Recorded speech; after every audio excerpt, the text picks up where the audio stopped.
How's it going, ladies and gentlemen? This is your guy Ejected, coming back at you for another Call of Duty mobile video. In this video, I'm going to be teaching you guys advanced tips and tricks in search and destroys to help you guys get better. We all know the basic: get better movement, get better game sense, get better aim. But in this video, I'm going to be teaching you guys little things that could help and potentially improve your gameplay in search and destroy, so you could potentially have stats as good as this. If you guys are new to my channel, don't forget to subscribe, because we do Call of Duty mobile tips and tricks consistently, and also I will be doing gameplays and I interact with my community as much as possible. Make sure you guys join my Discord for everyone that has any questions about it, and also don't forget to follow my Instagram, which will all be linked down below.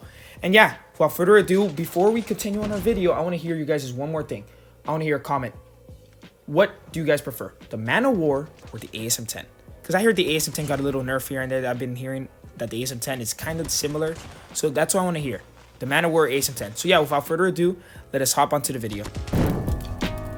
Now, the first thing that I'm going to be talking to you guys about is smokes. Now, smokes are super underrated in COD Mobile, because now a lot of people in search and destroy, they like to camp and they like to play back spawns. But what smoke essentially does is it takes away the line of sight for the snipers and all the campers that are ADSing at your area. If you are an aggressive player and you hate getting killed by snipers and you hate getting killed by people that camp in spawn and that hold down angles, this is for all the rushers out there, use smokes. If you use shotguns, you use QXRs, you use QQ9, use smokes, because what smokes does is it makes the snipers really nervous and uneasy, because they cannot see the line of sight. Therefore, you could come from any direction and any angle, and that is why smokes are super essential. If you are an aggressive player, I highly recommend for your classes to have smokes. They are almost essential. If you guys see my live streams, that's what I basically have.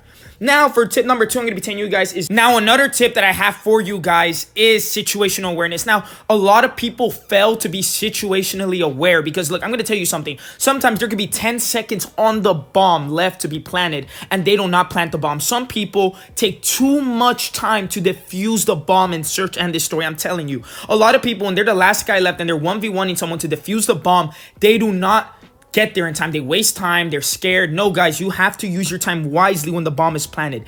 If not, you're going to suffer the consequences. I'm going to tell you guys another thing. Another tip I have for you guys is knowing where to plant. Now, as you see there, I will suggest you guys to plant on the side where it's going to be your advantage. Do not plant behind the bomb where you're not going to be. Plant in front of the bomb. I know it's a little risky because you could get actually killed from the back, but it's worth it, because look, if you plant the bomb where I'm at, the rusher that is trying to defuse the bomb could easily come around, use this head glitch angle that I'm using right now, and could easily take the people in trailer control, because trailer control is arguably the easiest line of sight there.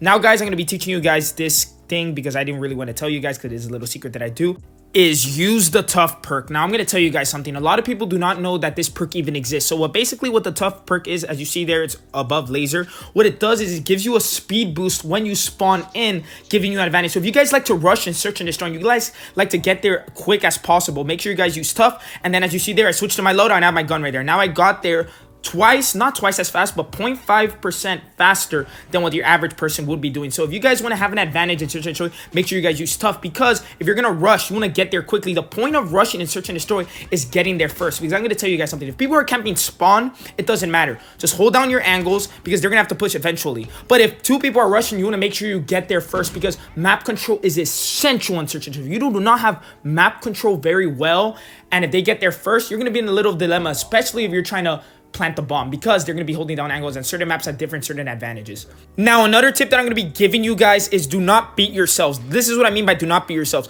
If there's 1v4, if your team has 4 people and there's 1 person left and the bomb is planted, do not let that one player destroy you guys, no matter how good they are.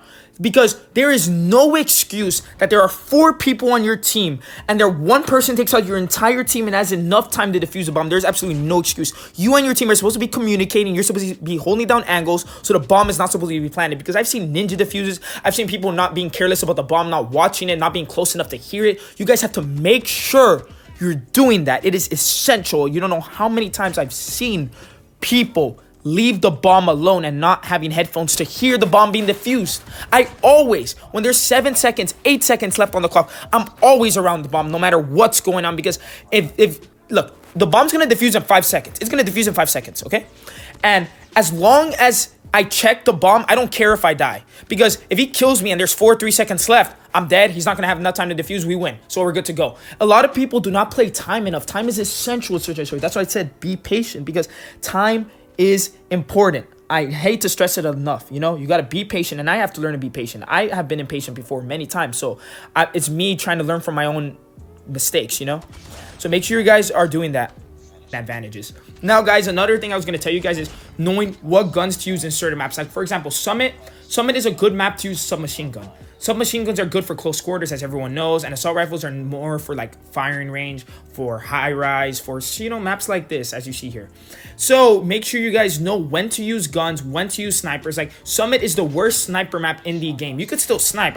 I've seen pretty good snipers on Summit, but it's not recommended. You would rather use a shotgun or SMG in certain maps, because trust me, if you want to take the most advantage in a search and destroy area, you guys want to make sure that you guys are holding down the proper angles and using the proper guns to know what to do. Another thing I'm going to tell you guys is do not panic. Now, look, I see a lot of people when I spectate Search and Destroy, when there's like 1 versus 2, people tend to panic. When it's like the last round, people aren't clutch. People are like, oh, no, and then they panic. Do not panic, guys. If you guys see my gameplays and my live streams, I don't panic. I stay calm. I stay collected. I'm like, okay, let me analyze the area. What is going on here? Situational awareness. There are 2 people watching the bomb site. All right, I need to try to take 1 out. I need to lure 1 out. I need to throw smoke to get them distracted. That's what you got to do. You got to process yourself. Don't fright. It's just a game. Relax. Think to yourself, because as soon as you panic, I promise you guys, as soon as you panic, you're gonna lose the round, especially when the enemy team is not panicking, because you're gonna be shooting bullets all over the place while the enemy team is gonna be lasering you because you are not focused. So make sure you guys are not panicking, because trust me, I've panicked before and it is not good, and I've seen other people panic and it makes me cringe my living heart out that people aren't clutch in certain situations and search and destroy. Now, well, guys, hopefully you guys enjoyed my video. That was part 1 of advanced search and destroy tips. If you guys enjoyed the video, don't forget to leave a like, because our like goal is going to be 1,000 likes on this video if we're going to go for part 2. And also, don't forget to subscribe if you guys are new. And yeah, I love you guys so much. And without further ado, dominate rank matches, and I'll see you guys next time. Peace out.